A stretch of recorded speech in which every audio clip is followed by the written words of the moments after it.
Hello everyone, welcome back to the channel. I am your host Anik and today with me I have Shugoto. So as we have seen that in the quarterfinals the results were very likely as it wasn't that much likely in the round of 16 as we predicted, but in the quarterfinals the results were easily predictable and that happened, right? So today we're going to discuss about the first semi-final. Yes, we are up with a new video which will consist of the first semi-final of Italy versus Spain. So starting off with Spain, Shugoto, if you could elaborate. Spain managed to defeat Switzerland on penalties, but in the quarterfinals they faced with their familiar problems with scoring. For last 40 minutes of the match, Switzerland were a man down due to a Remo Freuler challenge. But still, even after creating chance after chance, Spain failed to convert them via Gerard Moreno and other wingers. So Luis Enrique decided to sub off all the three starters like Alvaro Morata, Paulo Sarabia, and Ferran Torres quite early, which was a debatable decision. Hmm. But ultimately, in this time in the penalty shootout, Switzerland missed quite a few of them, and Spain managed to beat them. So starting off with the Spain side, if we can talk about that, like the as Shugoto mentioned, the forwards are not in a goal scoring touch. Like they have problem with scoring factor. Although the defense was quite leaky as well, the midfield looked stable with the inclusion of Busquets from the second match.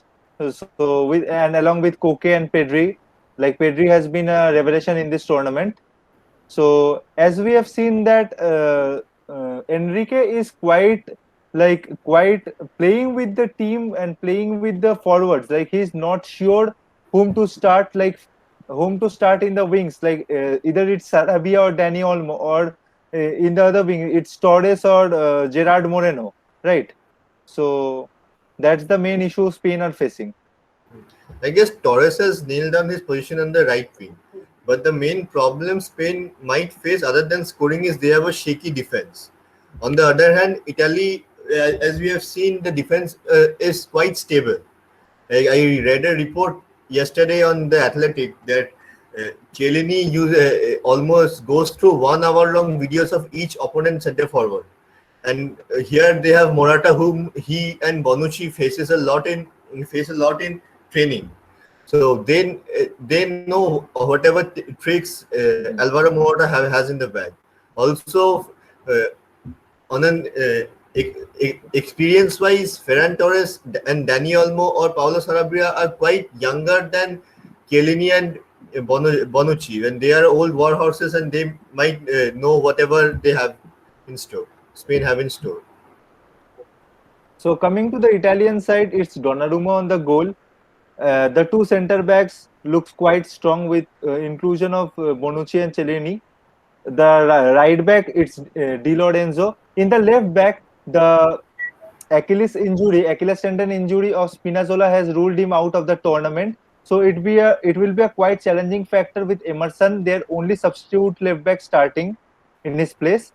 So in the CDM, as usual, Jorginho will start along with Verratti and Barella.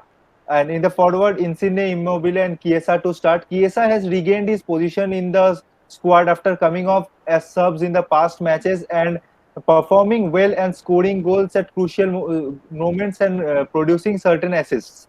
Also, the performance of Nico Barella in the last match has impressed me a lot. Like he's winning the ball in the midfield, going up front, along with the wings, cutting in through the defense and scoring goals and creating more chances. Yeah, the Spinazzola would be a big miss for Italy because after the arrival of Ben Chilwell at Chelsea, Emerson Palmieri has completely fallen out of favor at his club. He hasn't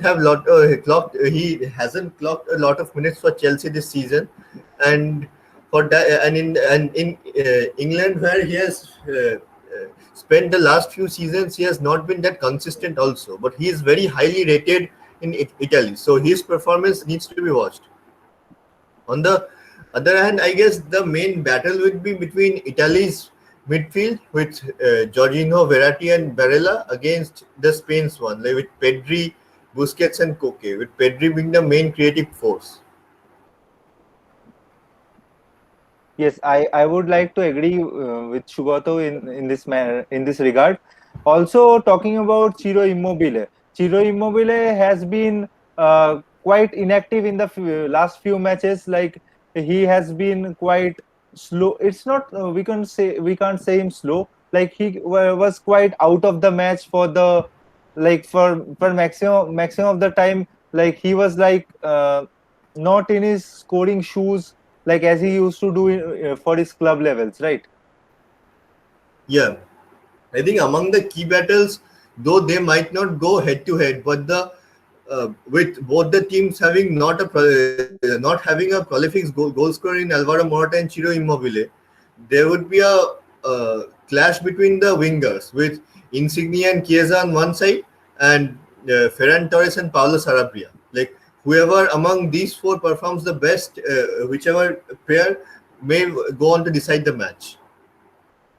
So as we are talking about Emerson, like if they attack from if Ferran Torres, Koke, and SP, if SP could come on the counter attacks and run along the wings, they can create much problems for the Italian side because like Emerson, as you said, has not started many matches for Chelsea and also for the national team, right? So Torres and Ferran Torres and SP could probably get into more spaces and create more chances for Morata to score. Yes, that way Spain might target that wing. On the other hand, in many big matches in the last few seasons, we have seen that Jordi Alba tends to make lots of defensive errors. Like in the Liverpool match, we have seen in the first goal came through Sadio Mane pressing Jordi Alba. Then that might be so the Chiesa versus Jordi Alba battle will also be crucial. So Luis Enrique might go for an interesting choice in this match by opting Jose Gaya instead of Jordi Alba, who is more defensively stable. That would be But a kind of left field choice and very unpopular with the fan base, but he can go for it. I don't think so. The coach will go for Jose Gaya to start because the experience Alba has could not be fulfilled by Jose Gaya, and also the runs he make. As you said, Jose Gaya is defensive, but the Spain's main attack forms through the Jordi Alba wing and the Jordi Alba, Sarabia, and the Pedri wing, right? Yes, that's true because dropping Jordi Alba would compromise in the offensive part a lot. And I don't think Enrique will risk that much for a game. He could take out if Spain is winning 1-0 or 2-1 upon 60-65 minutes, he could take out Alba and just in place of him take in Jose Gaya to put some fresh legs on as well and also to defend the match and to get through the finals. Yes. So, who do you think are the players to watch out for in this match? For me, from the Spain side, I would like to name two footballers. That's one is Pedri.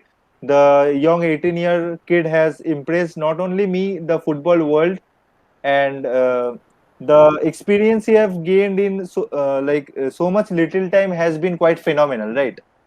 And along with Pedri, I'll go for Morata. If and I hope Morata will score in this match. And from the Italian side, it will be the likes of Federico Chiesa to watch out for, along with Lorenzo Insigne, who was quite fragile in the first matches. We could Yes. we could expect a bit more hunger from him. Yeah, but in the last match, he has scored a stunner from outside the box. Yeah, like he has been in the scoring shoes from the last match, but we need more fire, right? As a Yes. football fan, we expect more fire and more goals in the matches. Yeah. For me, on the Spanish side, it would be Pedri and Morata. Firstly, Pedri has shown maturity beyond his age, and other than these two, it will be Sergio Busquets because he is the most experienced player and the captain of the Spanish side. And in this tournament, we have seen he's been turning the clock, and this might be his last chance for a silverware. And with the Italian midfield being quite strong, he would be very crucial for Spain. On the Italian side, firstly, it would be Emerson Palmieri because it is his first. It would be his second start in a tournament, and Spain might try to dominate that flank. and secondly, it will be Lorenzo Insigne because among the front three, if Ciro Immobile doesn't score, he is the biggest goal scoring threat with him cutting inside and trying for the curler. Yeah, that's true, as you said. So, what do you think? How the match end up? I think the match would go on to extra time after finishing 1-1 at 90, with Pessina scoring the winner during the added time, extra time. I do think the same as Sugato thinks. Like it will be 1-1 at normal time, and it will be 2-1 for Italy in the extra time. Also, the faith that Mancini has put on Pessina was quite phenomenal. He was not a regular starter, and he was not even first when in the pre-Euro qualifiers. He was not even in the starting 11 in the many of the matches, right? Yeah. So we didn't expect him to get subbed. The performance he put in the last season for Atlanta was quite phenomenal. So the faith the coach has put on him is good, and I think he has proved his worth in the team. And I Yep. think he could be a game changer and a super sub. Yep. Pessina has been one of the many players who wouldn't have featured in this Euros if it had taken place last year. Like we have seen many of them: Pessina, Calvin Phillips, and many others. And Pedri. Yes, yes, yes. You are absolutely correct. So that's it for the day one of the semifinals of Euro 2020. If you like our content, please do hit the like button, subscribe, and share the content, and comment down below what will be the predictions. So we'll meet you soon with the second day of the semifinals of Euro 2020. Till then, stay tuned and stay safe. Goodbye.